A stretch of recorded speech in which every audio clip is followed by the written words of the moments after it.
Hi friends, it's Claire from ScrappyNerdUK, and today I am up on UK Scrap Addicts Creative Team with this little layout, and it's our theme for this month is clusters.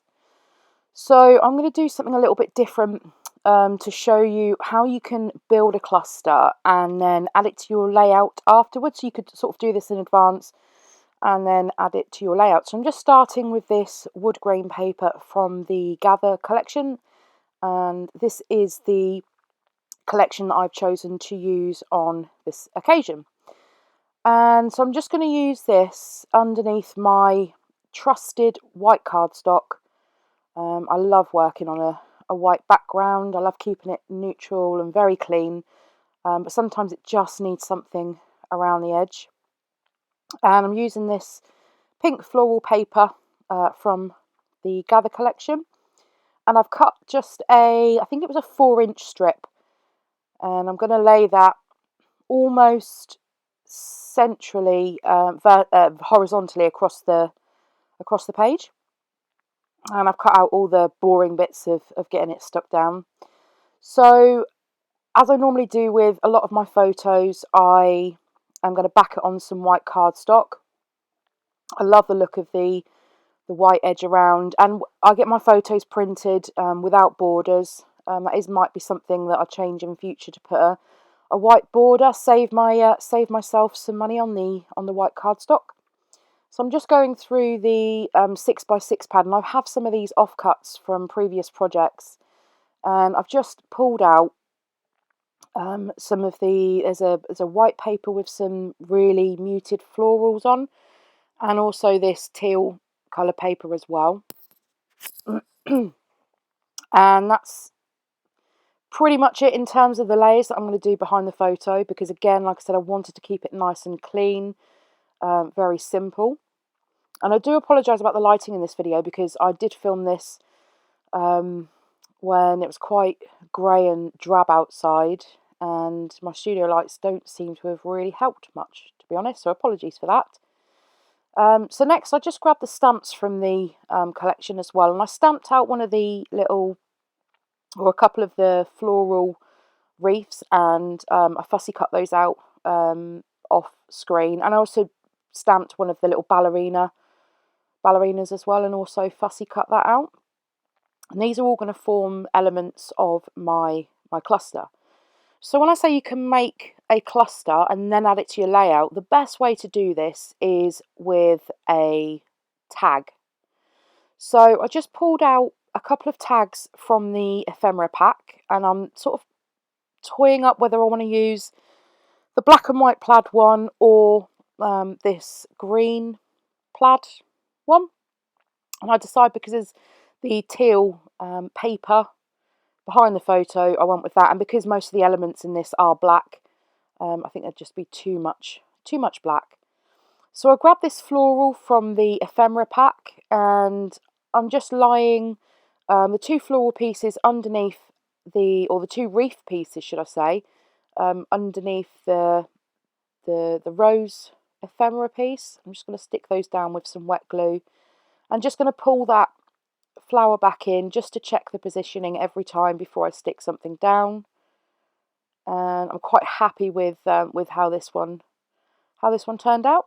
So again, just committing to that, making sure I'm happy with that on there. Now, the ballerina has absolutely no relevance to this page, but it's a pretty element. And hey, so this is my new video camera that lets me zoom in. So yeah, just trying to do some close-up shots for you on this. Again, just some wet glue down. I was going to try and sort of bump that ballerina up, but it was just too fiddly to get foam dots behind it. So I thought I'd stick that down and choose another element that would give me the 3D effect. So here I've just grabbed a couple of wood veneers, and I was just deciding between the word love or the word memories, and the word love seemed to fit on the tag a lot better. So again, just adding some wet glue to the back of this wood veneer piece and sticking it down and clustering it on top of the other pieces. So you can make your own ephemera pieces. Don't be scared to get your stamps out. Fussy cut them out. It's a great way of making your ephemera packs go a lot further by adding in some stamped elements. And it doesn't have to be stamps from the same collection. You can use stamps from any other collection. So here I'm just adding in some of the Tim Holtz tiny word stickers, one of my favourite things to use. And I was going to add some enamel dots, but I didn't really have anything in a colour that was going to match this. So I had these little pearls in my stash, so I just added a few of those on. And then it wouldn't be a tag without some twine. And because we've got the black colour in the stamped images, I just added some black and white twine. And then just pulling it all back together just to see where I want this to sit on the layout. And then I just added some foam to the back of my photo just to lift it off the layout, just to make it not look so flat. And so I do the same with the tag as well, because I want the tag to sort of overlap and sit on top of the photograph and almost hiding some of the photograph that I didn't really want showing. And that is basically my clustering done. So it's containing it all on the tag, so you're not going crazy with the clustering going all the way up the side of the photo and not knowing where to stop. The cluster literally just sits on that tag, and then once you've done that, as I said, it's quick, it's easy to just pop it down on your layout. So next I'm going to go on to fixing my title, and I'm using the thickers from the Gather collection. I can't remember. I think they're called Together, but don't quote me on that. But they are from the Gather collection, and this title is called Open Arms. And I'm just going to tell the story here.